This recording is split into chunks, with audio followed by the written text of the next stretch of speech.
Good day, my dear viewers. You have just arrived at www.bocolivo.com. Welcome to our monthly video. As you know, we are at the tail end of our presentation module, and we are coming today to the topic on handling questions. Are you excited about handling questions at the end of a presentation? I could almost hear your answer, and you're probably saying no. Well, let me reveal to you today the 6 R's that you need to follow in order to handle questions successfully. The first R I'm going to talk to you about today is receiving. My dear friends, when people ask you a question, it's very important for us to receive the question. And the first thing that you got to do when you receive a question is to say, thank you for your question. And the second question you get, you will probably go with something like, good question. Now, why do we do that? Is to acknowledge and to thank people for asking the questions, to show them that we are very open to questions. And the third option you may want to use in answering in dealing with questions really at the area of receiving would be to try something like this.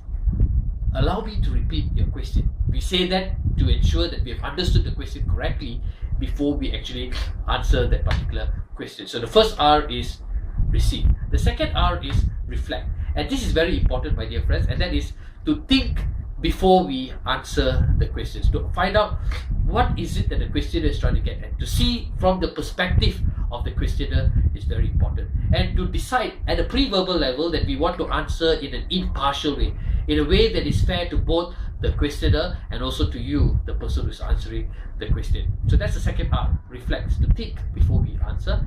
And then comes to the third R, that is to respond. And when you're going to answer a question, my dear friends, I always encourage you to use a statement like, to answer your question and then followed by your answer. The reason you're doing that is to get the questioner to really pay attention to you before you actually give your answer to your question. And part of R for respond in the third level of answering question would be to also go back to your presentation sometimes when answering your question. Sometimes the questions that people ask you are something you already answered earlier. So you might want to say something like, back to my earlier explanation just now, and then you go on to give your particular answer. Sometimes after you've given an elaborated answer, you're not sure whether the audience actually understood your answer. Then you might want to try something like, did I answer your question? Looking at the audience, you ask that just to be sure that you've answered it correctly. And be prepared to answer a second time, this time probably with more simplified language, to ensure that the audience understand the question, the answer the second time around. So did I answer your question is to ensure that you've answered the question correctly, and if not, to explain it a second time around. Now, is it possible that sometimes in the third R, meaning third R, respond, is it possible that you could be asked a question that you may not have an answer? Well, yes, you definitely would face that situation. In fact, in my count, out of 10 questions people ask you, probably 3 questions you don't have an answer. And how do you answer a question that you don't have an answer for? And this is the option I'd like to give you. That is a great question. However, I don't have an answer for you right now. Would it be alright if I got back to you after this presentation? Or would it be alright if I got back to you via email by 2 p.m. today?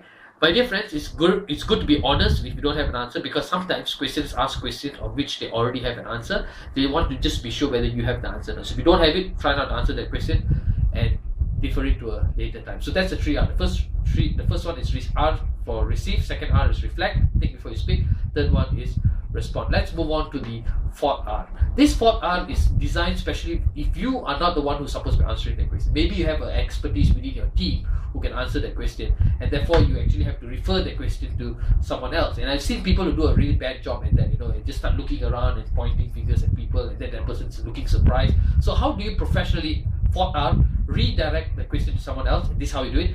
Thank you for a question. My colleague Jane, who is in charge of engineering, shall take this particular question, and you look at Jane, and then she will stand up and answer the question. But of course, it's very important before the presentation for everybody to know who is supposed to be answering what question, so that everybody is ready, right? So thank the audience, point at the person who's going to speak, and give credence to that person by stating that person's role in your presentation, and then hand over the question to the person. So thank you for your question. My colleague Jane will handle, if she's in charge of engineering, will take this question and look at Jane, and then she will stand up and answer the particular question.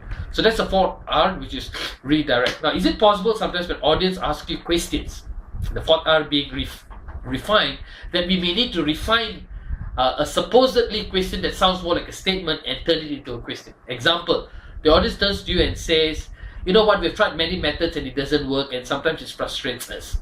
that doesn't seem like a question to me. It's actually a question. So you probably, that's a statement. You probably need to refine that statement. How do you do that? If I understand you correctly, you are saying that you're not sure if this method would actually work, since you've already tried out so many methods. So your question here is, are we certain that this method is going to work? And you look at the person waiting for a response for him to say yes or no.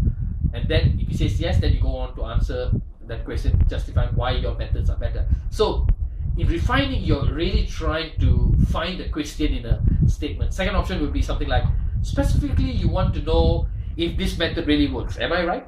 Wait for a response. Person says yes, then you go on to answer it. What are you doing here? You're breaking down a statement and turning it into a question, my dear friends. And that's when you answer a question. The final R for this evening is refocus. And why do we need to refocus? Rule of thumb: never answer a negative question. Why?